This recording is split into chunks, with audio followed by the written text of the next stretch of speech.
Erin Goldsmith was a young woman with dreams much bigger than her modest life allowed. At just 23 years old, she worked tirelessly at Rosie's Diner, a small rundown restaurant in the heart of New York City. The chipped paint on the walls and the hum of the neon open sign outside mirrored her struggles. Yet she always managed to smile. Erin had a gift, not only to serve customers, but also to make people feel seen and valued. But despite long shifts and meager wages, Erin had a habit that set her apart. Every night after her shift, she would collect leftover food from the diner and hand it out to the homeless people she walked by on the way home. To her, it was a small act of kindness. One stormy night was especially bitter. The rain pounded unrelenting streams against the pavement of the city. Erin dashed home, tightly wrapped in her tattered jacket, when she saw a tiny figure shivering under a shelter at a bus stop. A little boy of no more than 8 years was huddled against the rain that soaked through his clothes. Erin stopped and could feel a spasm of pity for the young boy. "Hey," she said softly, kneeling beside him. "Okay? Where's your family?" The boy looked up at her, his face pale and scared. "I have no one," he whispered. The place reeked of sweat. Erin didn't care. Still, without even a second thought, she took him by the hand and led him back to the diner. That rain soaked the two of them, but the cold didn't bother her then. She warmed him up using a warm blanket and served a steaming hot bowl of soup. The young boy's eyes lit up from eating, but for the very first time since that night went dark, some warmth in his chest was awakened to the picture of Johnny, and a mame with a beard of red hair, a rooster with wings sitting on the table, and a picture of Johnny in a bird legs. She warmed her hands since that night went dark. What Erin did not know was that someone had been watching her across the street. A sleek black car was parked, its engine idling softly. Inside sat Andrew Nike, a billionaire known for his sharp business mind and private demeanor. He had been driving through the area after a stressful day, hoping the quiet streets would clear his head. But then he saw her. At first, it was just curiosity. Why was a young woman out in the rain, kneeling beside a homeless boy? But as Andrew watched Erin lead the boy to the diner and take care of him, he couldn't look away. Her actions were so genuine, so selfless. "Who is she?" Andrew asked himself, his eyes glued to the diner.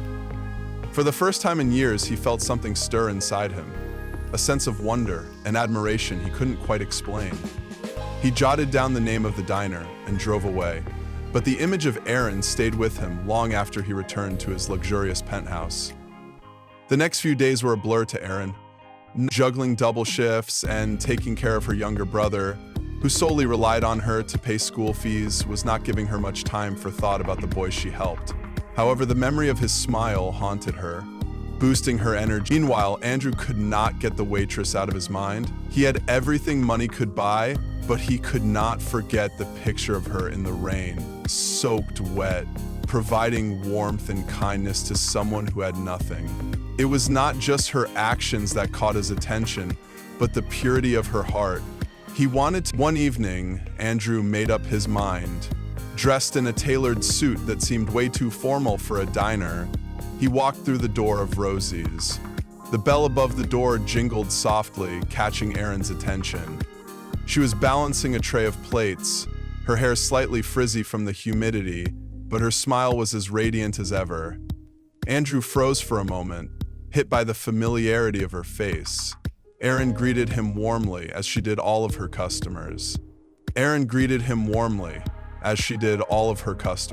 "Welcome to Rosie's. Have a seat anywhere you like," she said brightly. Andrew opted for a corner booth. His eyes followed her every move as she worked.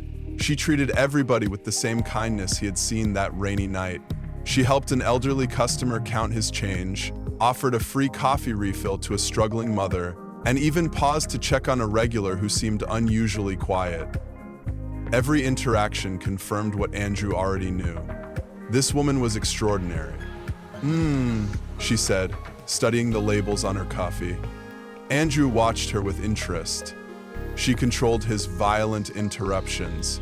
He treated everyone with kindness.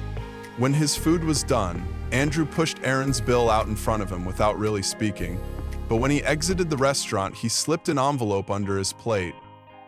Aaron never noticed it there, until she rose to clear the table. The pile of bills was crisp. The most money, obviously, more than any simple tip. As Aaron counted out the money in her shaking hands, her head spun with so many questions. She ran out of the restaurant, looking for the mysterious man. He was already gone. The sleek black car the rest of the night was filled with questions from Aaron about who he was and why he would leave such a generous tip. The next morning, the restaurant was bustling. Aaron tied on her apron and went to work, unaware of how drastically her life was about to change. Her mind was still on the homeless man she had helped just a few days ago. She hoped he had found a safe place to rest, but her focus quickly turned back to the customers filing in for breakfast. She entered Around midday, the restaurant's front door swung open, and a tall, sharply dressed man entered. His tailored suit and polished shoes stood out among the casual diners. Aaron didn't notice him at first, as she was busy taking an elderly couple's order, but when the hostess approached her, whispering that the gentleman over there had asked for her to be a server, Aaron glanced at the man in surprise. She wasn't sure who he was. His hair was darker and he was dressed in black. Aaron stared at the man in surprise. His boots were wet and brittle, and his black shirt was brittle, and his black boots were wet. At first, she did not even recognize him. But when the eyes met hers, something deep in the man smiled warmly. His gaze stayed on her a little too long, as if he were analyzing her. Aaron shrugged off the odd feeling and walked up to his table with her notepad and pen in hand. "Good afternoon," she said cheerfully. "What can I get you today?" The man paused a moment before he replied, "Okay, I will have the special of the day only if you commit to taking time off and stopping by for a cup of coffee later." Aaron blinked as she was suddenly taken aback by his demand. Sorry, but I do not take breaks in my shift time. Is there anything else that you would want with your order?" The man laughed. "Just the special for now," he said. As Aaron walked away, she couldn't help but feel that something about him was different, like he knew her but was choosing not to say so. As the meal progressed, the man watched Aaron closely. He saw how she treated every customer with patience and kindness, no matter how busy or stressful it got. She had an easy way with carrying trays. She would smile even at the most unpleasant customers, check everyone's tables, and then disappear to bring someone else another dish. And so, in his mind, Aaron was clearly hardworking. No, much more than that. She was just extraordinary. She came back with his check and he went to his wallet, pulled out his credit card. She turned away and he said something to her. Aaron paused, tilting her head curiously. "Yes?" He leaned forward slightly.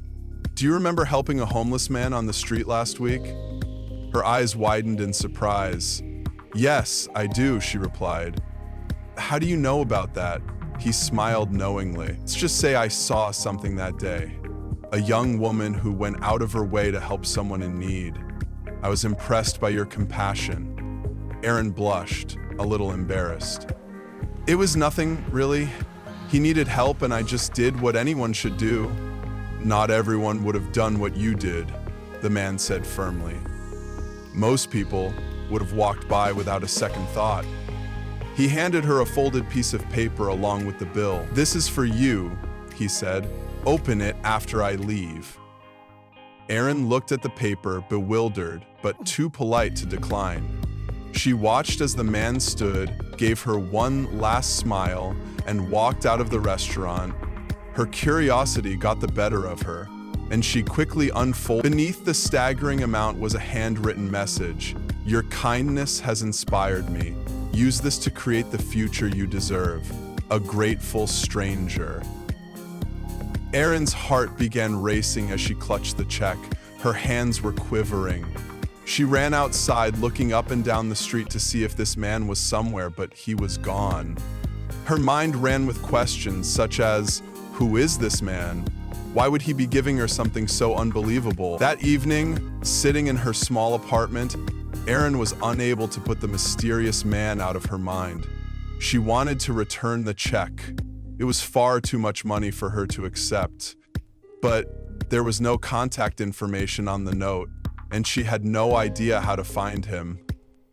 Days turned into weeks, and Erin's life began to change. With the money, she paid off her debts and began saving to realize her dream of opening a small cafe where everyone, even the homeless, could find. Yet her mind was preoccupied with that man who had given her a second chance in life. One day on her way back from the restaurant, a glossy black car cut across her. The window went down and there he sat, the generous man from the restaurant. "I'd hoped to find you," he smiled. Erin froze in her steps, heart racing. "You again? Why did you give me that money? Who are you?" The man stepped out. The man stepped out of the car and extended his hand. Her lips settled into a grin. Bill, sorry," he said, extending his hand. Her lips settled into a grin. The man stepped out of the car and extended his hand. "Look, I'm Andrew Nike, and I gave you that money because I believe in you. I believe that people like you, kind, genuine, selfless, deserve more than the world gives them. You have a rare gift, Erin. Don't let it go to waste." Erin stared at him in disbelief. "But why me? Why did you choose me?" Andrew smiled softly. "Because when I saw you, I saw something worth believing in, and I knew that helping you would make the world a little better."